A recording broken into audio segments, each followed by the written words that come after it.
Jenderal. Boleh. Boleh, langsung. Terima kasih Pak Paul, terima kasih Pak Jenderal juga. Saya mau tanya dulu dengan Pak Jenderal.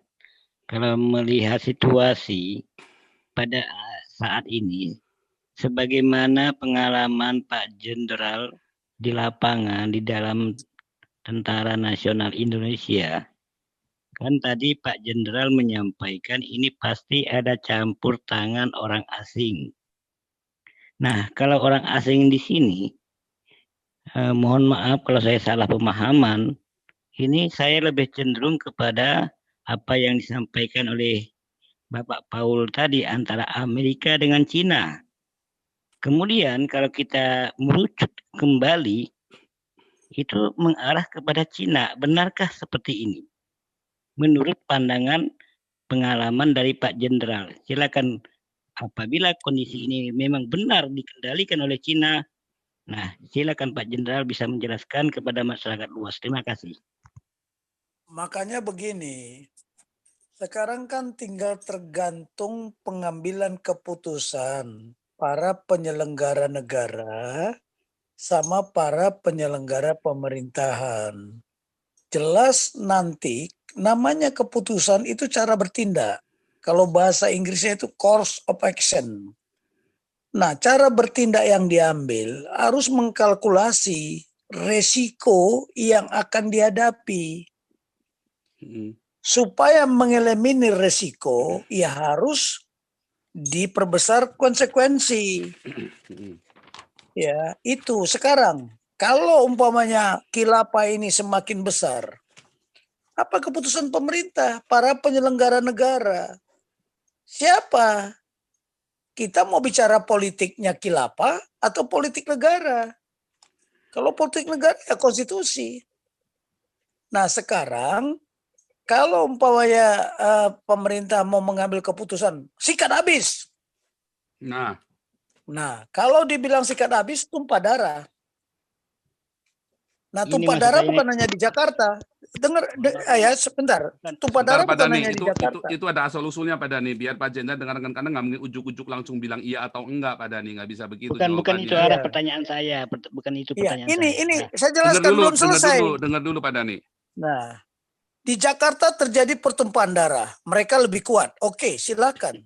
Tapi di Irian, di Papua nanti nggak habis juga mereka, dihabisin juga. Di Kalimantan dihabisin juga. Jadi kalau mau, makanya kalau keputusan diambil ini akan berdarah-darah. Saya kira ya yang saudara-saudara Muslim yang moderat pasti juga mereka akan melawan. Tidak akan membiarkan ini terjadi. Lah konsekuensinya itu tadi, resikonya lepas dari negara ini banyak. Nah, bagaimana asing? Nah, sekarang negara asing. Indonesia ini sangat seksi. Jadi yang tertarik banyak. Ya, contoh. Kalau Jakarta ribut masalah ini, pasti Papua Amerika masuk, Australia masuk. Mereka udah siap. Itu dalam hitungan jam. Dari Guam ke Papua itu berapa jam sih? Dengan pesawat tempurnya yang sudah lengkap semua. Oh, sekarang dari pangkalannya di Australia. jam? Pangkalannya Amerika di Australia sekarang malah. Tidak, yang di Australia itu memang ada apa namanya, pasukannya ada di sana, marinirnya ada di Darwin. Oh, saya sudah ke sana Pak Paul, dipamerkan di depan saya lagi. Nah, yang di Guam kan sekarang ada pangkalan mereka di Guam. Itu kan sengaja. Kalau terjadi apa-apa, kenapa sekarang mereka memindahkan ke Guam? Itu tadi saya bilang, pertahanan itu harus disusun secara mendalam. Makanya ketika Papua bilang kemarin, oh ngapain ini TNI Polri? Oh itu doktrin. Nggak ada yang bisa membantah doktrin. Doktrin tidak undang-undang loh ya. Doktrin didukung sama apa? Hukum. Hukum yang tertinggi apa? Ya amanat konstitusi. Selama tugasnya melindungi segenap bangsa, melindungi seluruh tumpah darah, nggak peduli. Mau nyawa pun dipertaruhkan. Kenapa mau jadi tentara kan gitu. Nah konsekuensinya, kalau diambil keputusan itu, ya, makanya harus ada musyawarah untuk mufakat. Ya tokoh-tokoh masyarakat, tokoh-tokoh adat, ya, belum lagi sultan-sultan. Saya mau beritahu ya, keberadaan sultan raja di Indonesia masih ada loh. Keberadaannya. Dia memang tidak berdaulat, tapi dia punya wilayah, dia punya rakyat. Jangan salah.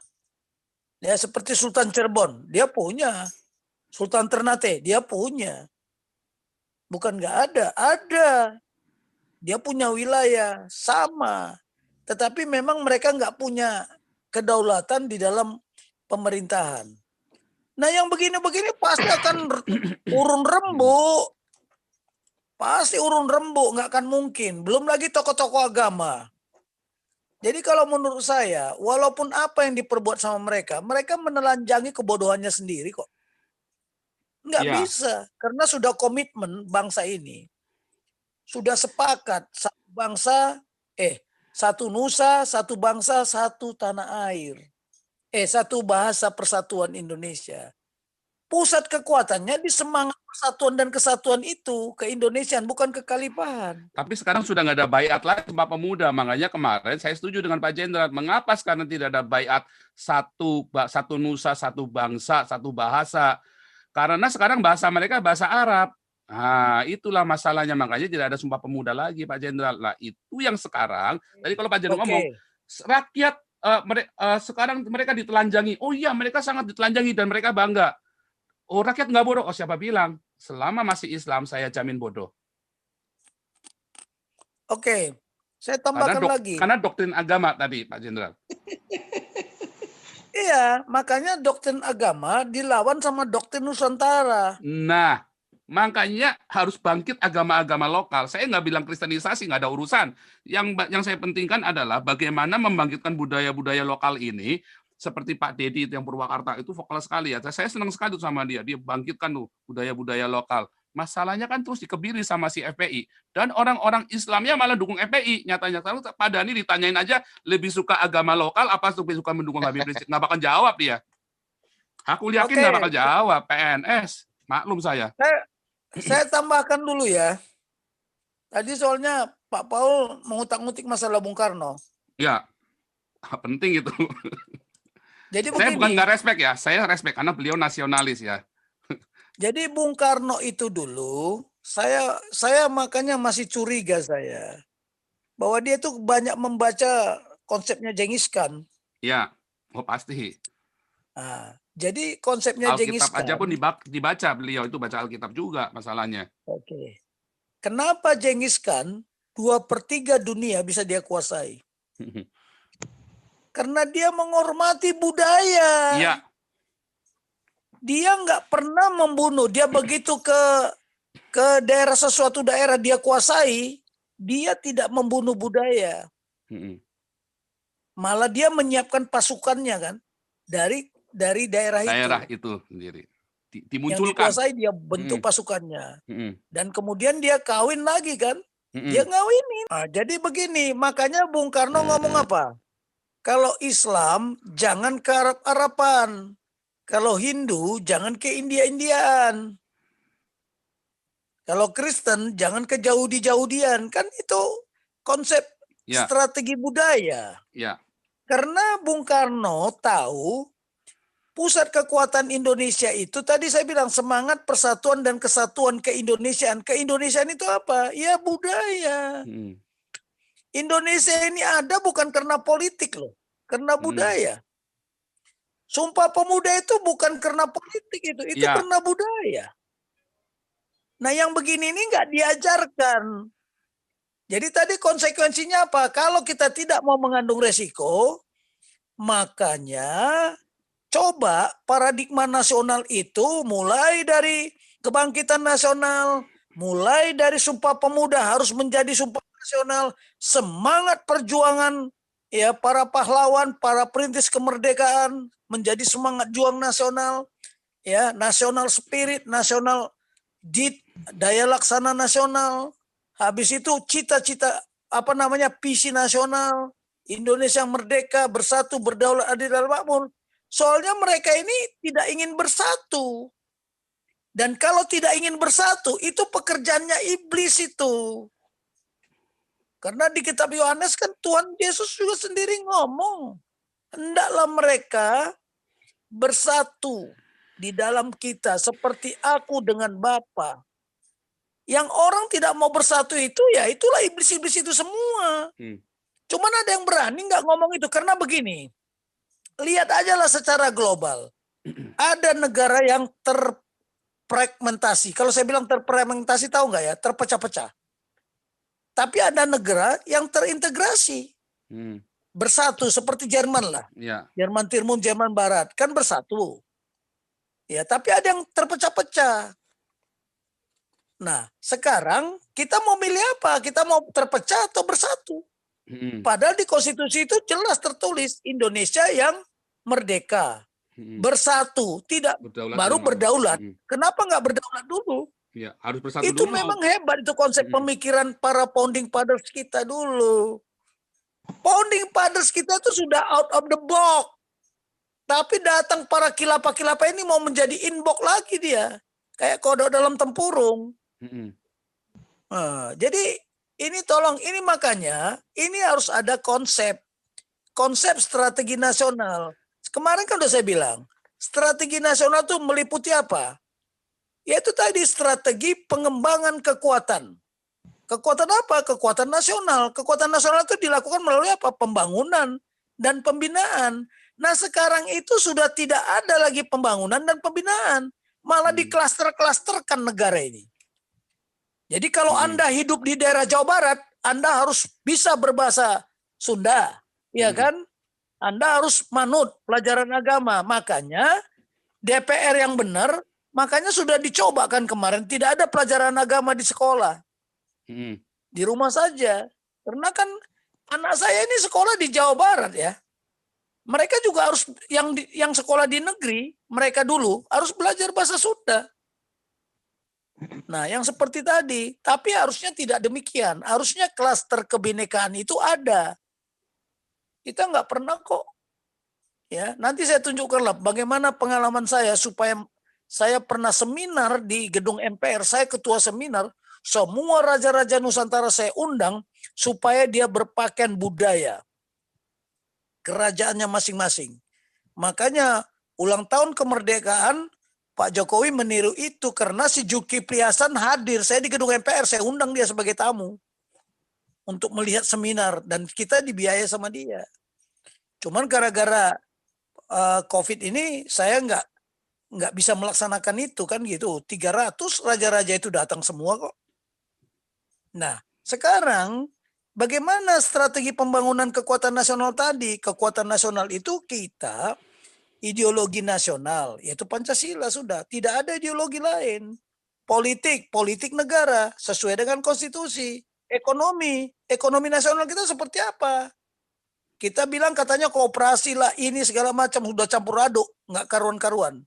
Sosial budaya, makanya Ipolek Sosbud, pertahanan dan keamanan. Sosial budaya kita ini, kekayaan Indonesia ini ada di sosial budaya. Kalau John Nisbet saja bilang, the welfare state in the future, katanya dia bilang apa? Kalau negara itu bisa menjual kekayaan budayanya, itulah diambil sama Malaysia. Malaysia langsung mendeklar, Malaysia truly Asia. Indonesia ketinggalan. Karena tadi semua berpikirnya kursi dan laci. Ya, tidak memikirkan bagaimana generasi berikutnya. Nah, kepemimpinan kita ini memang kacau balau karena pakai visi misinya masing-masing. Nah, itu tadi. Jadi harus ada resiko yang akan kita hadapi. Kalau keputusan diambil pemerintah sekarang, diambil negara sekarang, seperti apa? Pasti ada resiko. Dan konsekuensinya seperti apa? Contoh ini aja lah. Penanganan COVID-19. Kita nggak siap dari sejak awal. Ya ada resiko lah sekarang. Konsekuensinya apa? Pemerintah dimaki-maki, mereka harus mengeluarkan uang, resiko ekonomi segala macam. Itu kan karena kita terlambat mengambil keputusan karena tidak mempertimbangkan resiko yang akan dihadapi. Malah ngomong lagi para penyelenggara. Inilah makanya saya bilang harus ada kepemimpinan negarawan yang berkarakter nasional. Coba ini nanti diangkatlah Pak Paul. Saya sudah punya konsepnya. Bukunya itu belum saya terbitkan. Mengapa negara ini seperti ini? Ya. Ya, Ya. kita hidup di sekarang gini, kita Senin mau kita hidup bahas, di Pak paradigma Jenderal. mana? Senin kita Kita mau bahas hidup itu. di paradigma nasional atau paradigma ke Arab-Araban gitu loh. Mm-mm. Tapi kan saya beritahu sama Pak Paul kemarin, biarpun mereka kecil, kalau dia militan, yang besar bisa kalah. Sekarang kita hitung aja lah, mana lebih banyak orang Arab di Indonesia ini daripada orang suku lain, suku China atau suku apa, ras lain lah. Mereka tuh nggak banyak, tapi hebat pengaruhnya. Ya, saya beritahu aja. Makanya Pak Endro Priyono, mohonlah etnik Arab ini jangan banyak komen lah, jangan banyak bertindak yang di luar, kan konstitusi. Pak Endro Priyono itu kepala BIN lah. Ya, dia udah ngomong begitu kan. Nah ini cobalah Habib Rizik, Haikal, terus lagi belum mantu-mantunya, belum Abu Bakar Basir. Lah, kan saya bilang, emangnya Endorgan itu sekarang kan mereka konsentrasi ke Endorgan, Turki. Wah, karena Turki berhasil membentuk negara, mengembalikan konstitusi khilafah, merubah sekular, ya yang didirikan oleh Kemar Atatürk dulu kan. Yang dibubarkan oleh Mereka Kemal pikir Atatürk. itu berhasil dan itu dia kira bisa dipraktekkan di Indonesia. Tunggu dulu, beda. Itulah bodohnya mereka karena mereka tidak belajar yang disebut ketahanan nasional, wawasan nasional. Sekarang ilmu-ilmu itu udah hilang. Kita aja yang ngomong di sini mungkin ya, apa itu ketahanan nasional, apa itu kepentingan nasional, apa itu wawasan nasional, apa itu cita-cita nasional, apa itu visi nasional, apa semangat juang nasional, ini nggak diajarkan. Tidak dimilitansikan. Diajarkan aja enggak bagaimana diimplementasikan. Makanya universitas itu banyak yang jebol. Siapa dosennya? Mana bukunya? Coba, sinilah. Enggak ngerti. Di situ persoalannya. Wawasan Nusantara, tanah air, Indonesia itu tanah dan air. Dari Aceh sampai Papua. Dari Miangas sampai Pulau Rote. Disitulah kita bisa melihat jiwa Pancasila itu ada di sana. Lihat aja kebinekaan apa tidak ada di Pancasila. Ada. Tapi kemarin kan saya bilang, hati-hati ada konsep. Konsep apa? Bhinneka Tunggal Ika dijadikan Bhinneka Tinggal Duka. Melalui malapetaka khilafah ini. Tapi ada yang berani ngomong enggak? Kalau saya udah ngomong ini Pak Paul di mana-mana. Sehingga orang juga nggak suka sama saya. Makanya kan saya bilang tadi, ancaman ke dalam diri saya ini udah bertubi-tubi. Kemarin saya juga diingatkan ya. Ya, mungkin malaikat juga ingatkan. Makanya saya bilang sama Pak Paul, hati-hati Pak Paul. Karena Pak Paul masukkan di YouTube itu gambar saya itu. 600.000 genocide, tapi gambar saya di situ. Wah, saya dikenalin sama semua. Bukan adik-adik enggak. Pak Paul tidak masukkan, mereka udah tahu saya kok. Tanya aja.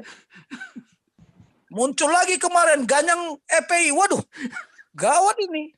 Besok bisa-bisanya hari dipanggil Senin sama mereka. Hari Senin itu saya mau kasih judul loh. Brigjen Purnawirawan Junior Tobing menantang FPI. Buat saya menantang khilafah. Buat saya kasih judul begitu loh. Loh iya. Tapi saya beritahu Pak Paul, kalau Pak Paul ada di Jerman, nggak ada masalah. Saya di sini masih punya anak cucu. Kalau saya nggak punya anak cucu, saya terserah. Bagi saya kan saya bilang kemarin, saya mati itu udah umur 70 tahun sebentar lagi. Boleh saya tanya. Mati itu, ya ini saya. Orang takut mati. Kalau saya tidak, mati dijemput Tuhan. Boleh saya lanjutkan pertanyaan saya, Pak? Oke lah, sekarang begini aja. Udah terjawab ya tadi ya. Sebentar, udah terjawab ya, Pak Dani. Pak Dani masih mau melanjutkan, coba sekali Pak Dani, silakan. Jadi ini kan terakhir lah kan. Jadi apa yang disampaikan oleh Pak Jenderal, saya sangat paham sekali tentang Pancasila, segala macam itu kita dulunya pernah belajar. Sejarah, sekarang sudah ditinggalkan. Yang saya tanyakan itu adalah kalau masalah khilafah itu sekali lagi saya katakan tidak mungkin. Saya sependapat dengan Pak Jenderal, tidak mungkin itu terjadi. Cuman isu ini justru yang dilemparkan oleh orang-orang komunis kalau saya perhatikan, khususnya orang-orang Cina ya. Orang dari Cina maksud saya, bukan orang Cina Indonesia. yang ingin menguasai Indonesia. Nah, di mana dasarnya Yang apa? saya- Dasarnya dari mana, Pak? Dasarnya dari mana datanya? Iya, kan pada kehidupan sehari-hari, Pak. Pak Datanya Paul kan di tadi mana? bilang Tuh, kekuasaan iya, kita betul, itu Pak. Amerika dengan Cina. Jangan Nah, suka gini, tutup gini, mata, Pak gini. Denny. Gini. Jawablah, saya Berat. sudah tahu arah pertanyaannya Pak Denny itu udah tahu saya. Biar saya jawab Oke, supaya terima nggak kasih. terjadi Terima keributan lah. kasih. Ya jadi begini. Saya tadi udah buka di kitab Wahyu. Yesaya 49. Ya, sinim itu tadi. Akan kuratakan gunung dan jalan-jalanku. Dari utara, dari barat, dari timur, tapi dari selatan. Dari wilayah negeri Sinim. Buka Sinim itu di mana? Itu di Cina Selatan. Tapi mengapa Tuhan memilih Cina? Makanya konsepnya Xi Jinping itu One Belt One Road itu nubuat Tuhan. Lah kalau kita percaya sama Bible itu Tuhan yang punya mau. Tapi mengapa Tuhan memilih Cina? Kenapa dia nggak memilih Australia umpamanya? Itu nggak bisa dibantah itu. Buka Sinim itu apa? Buka di Google. Itu wilayah Cina Selatan. Itu nubuat Tuhan loh. Bukan kata saya. Tapi orang tidak ngerti. Karena dulu ketika Bible ini dibuat, belum ada negara Cina. Cina ada kapan? Tahun 49. Duluan kita ada Indonesia. Dulu negaranya itu ada 6 kerajaan. Ya, tapi dipersatukan oleh raja yang paling bengis, dinasti Qin itu loh. Disatukannya. Ya, mereka satu bahasa, satu budaya. Tapi perang terus nggak berhenti-berhenti. Nah, ini tolong ini. Ya, jadi kita mengertilah sekarang. Kalau saya mewaspadai ini sebenarnya, saya juga berpikir, waduh, kok sekarang Cina, ya negara Cina itu kok merajalela sampai ke Eropa, sampai ke mana-mana, ke Afrika, sampai ke Timur-Timur. Timur-Timur pun sekarang sudah sepertiga penduduknya udah orang China. Sampai negara Australia Arab sekarang juga, udah Pak Jenderal. kejang-kejang dia. Jadi mau saya Sampai sampaikan negara Arab begini. juga. Kita tidak perlu benci sama setiap suku bangsa selama negara itu. Cuman saya kasih tahu ya. Saya juga udah ke Cina berapa kali. Saya sebagai narasumber, ya, Cina itu punya doktrin tidak akan memulai. Tidak akan memulai. Dan dia tidak akan doktrinnya mereka itu menguasai suatu negara, dia tidak perlu dengan perang. Tapi melalui kelemahan. Lah tadi Pak Paul bilang, Indonesia ini banyak utang, tapi dibayar sama mereka kan? Nah, kalau terjadi apa-apa di Indonesia, pecah umpamanya, itu pasti Papua itu direbut sama Amerika. Kalau nggak, ngapain dia sudah ada di situ? Direbut sama Australia, 2 mengapit itu. Iya kan? Nah sekarang, Kalimantan siapa yang ngambil? Aceh siapa yang ngambil? Lah orang Batak ini yang susah. Iya kan? Tanahnya aja udah dikuasai orang. Nah ini. Nah, saya lanjutkan Pak. Gini loh, ini nih Pak Dani dengar Karena ya. orang Batak itu punya prinsip gini Pak Paul. Iya kan? Pokoknya kalau orang Batak itu prinsipnya apa? Merantau kemana-mana. Dengan anduk, satu potong anduk aja dia merantau. Tapi dia nggak pernah membangun kotanya, nggak pernah membangun kampungnya. Kalau sudah mati, minta dikuburkan di sana. Jadi isinya kampung itu kuburan semua. Iya. Itu ini saya ngelanjutin ya, saya ngelanjutin tuh yang masalah orang Batak itu tadi. Gini loh Pak Dani, dengerin baik-baik ya. Ini saya itu saya ini sudah keliling dunia ya, dan saya ini keliling dunianya bukan tur, tapi saya masuk ke masyarakat mereka ya. Jadi begini, Anda pikir ya, kalau Amerika sama Cina ribut, apakah Amerika sama Cina mau Indonesia pecah bubar?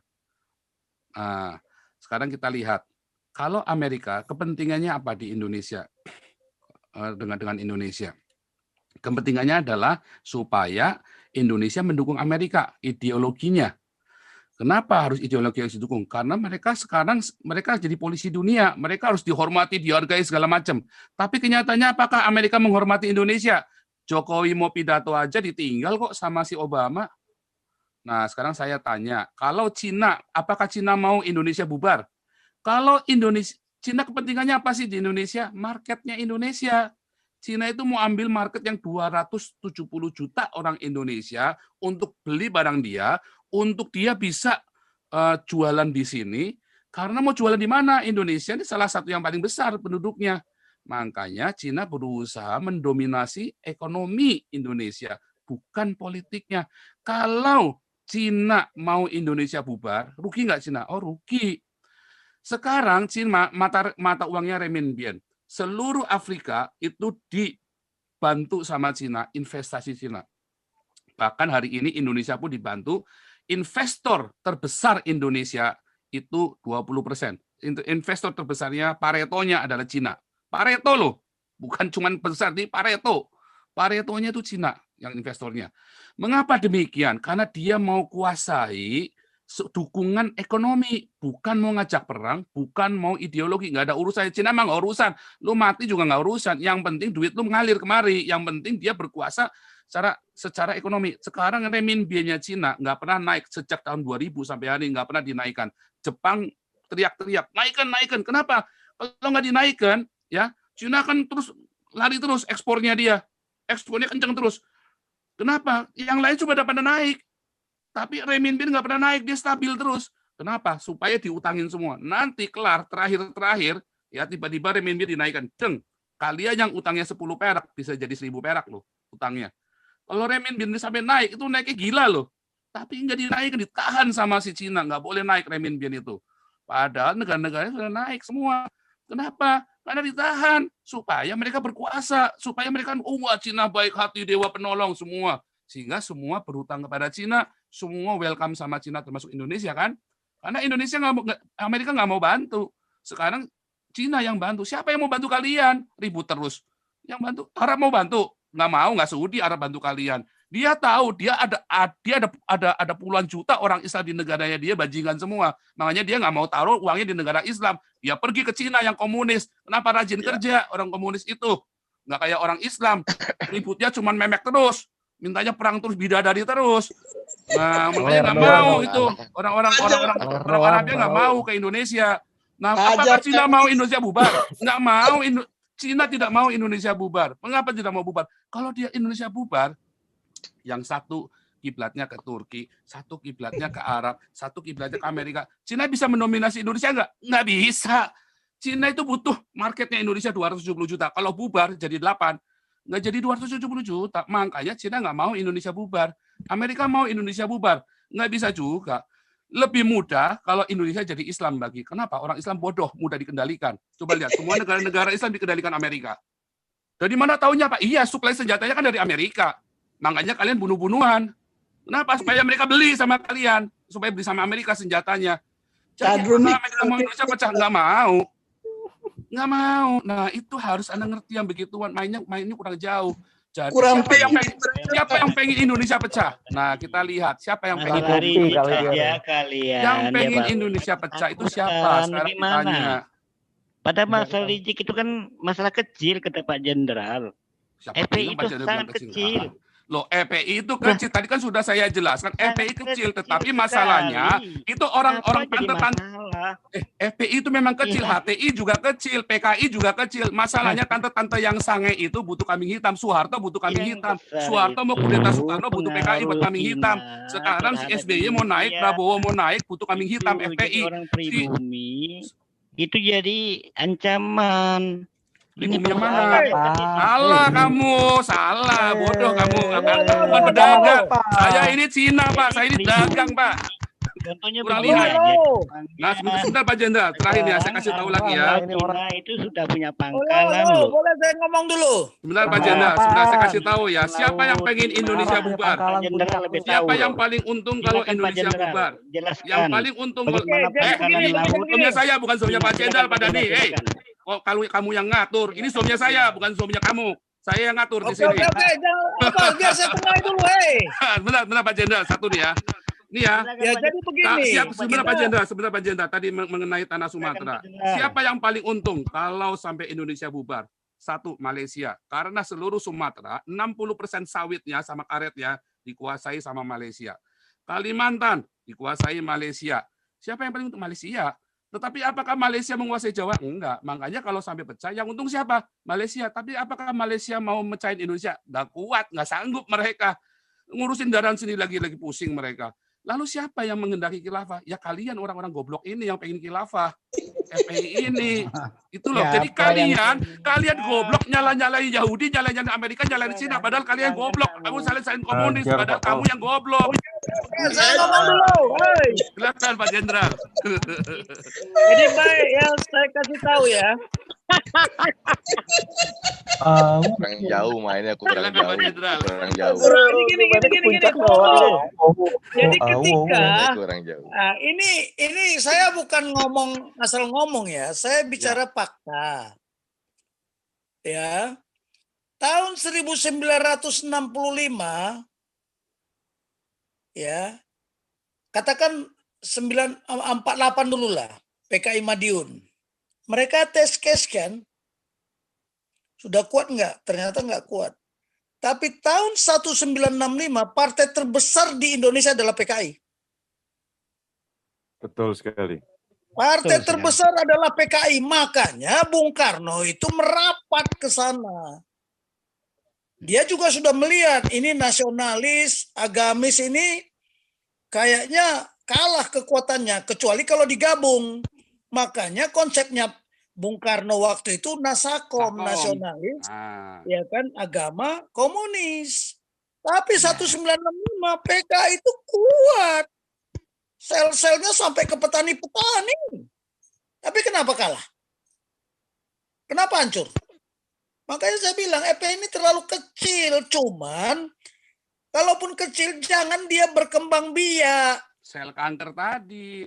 Iya, karena pengalaman PKI itu kan sudah peristiwa 48 masih juga 3 kali dibiarkan. hancur PKI loh, 3 kali hancur loh udah itu.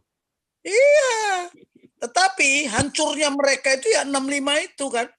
Iya. Nanti biar rakyat yang ngomong. Rakyat ini juga nggak akan bodoh. Tuhan juga bekerja. Nggak akan dibiarkan. Makanya saya bilang imanin saja. Saya dipasang Pak Paul di sana, waduh ini udah ada aksi nih. Ada reaksi nanti pasti. Ini karena belum aja selesai. Saya Nanti itu lagi mendukung, saya lagi mau habis. mengkampanyekan Pak Jenderal supaya jadi menhan minimal jadi Menteri Agama Pak Jenderal.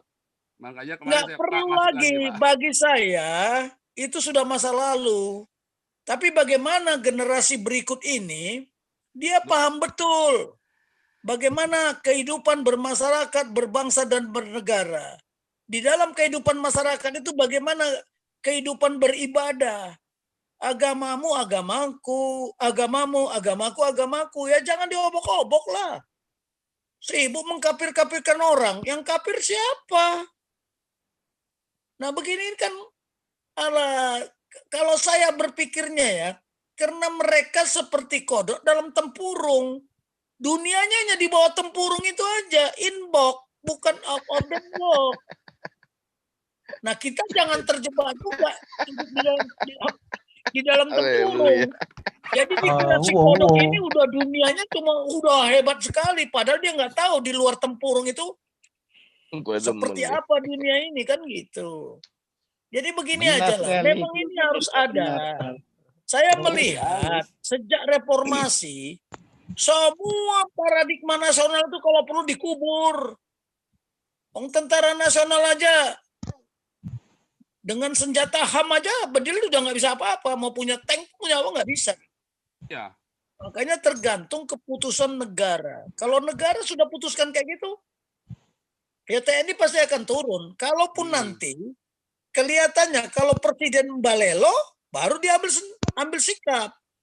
Sama ketika Bung Karno dulu kan, ya ambil sikap. Nah, itu ambil sikap itu nanti sekarang posisinya kembali mengulang sejarah Pak Jenderal gini loh, lihat ya.